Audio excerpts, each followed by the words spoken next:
Alright guys, it's Kit here and I've got another lick for you today in the style of Yngwie Malmsteen, and it goes a little bit something like this.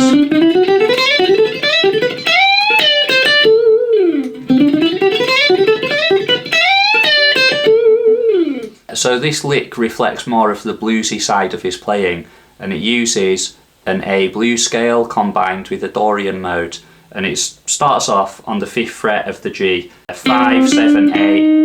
On the next string, the B string, 5, 7, 8. On the E string, 5, 7, 8.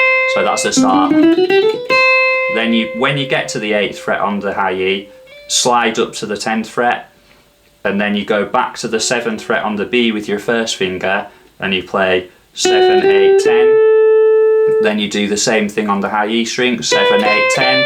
Then you slide up once again to the 12th fret on the high E. Then you move back to the 8th fret on the B string, and then you'd play 8, 10, 12 on the high E string, 8, 10, 12.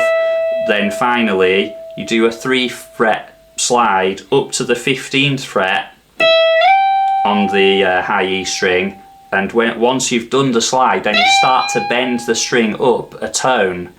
But then there's a different technique here which not that many players do, but you might have heard Jimi Hendrix do this, and I think that was his kind of influence on this lick. So he's actually bending up the high E string, and during the bend, whilst he's pushing against the B string, so the E string's pushing against the B string, you actually flip your finger over onto the B string during the bend, then pick the B string and release the B string, so it has a sound like this, which is really a bluesy vibe, you know.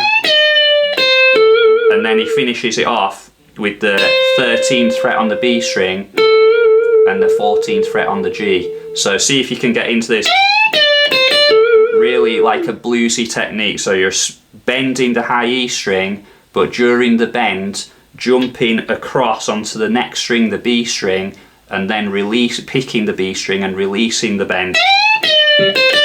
So it has a really kind of bluesy sound.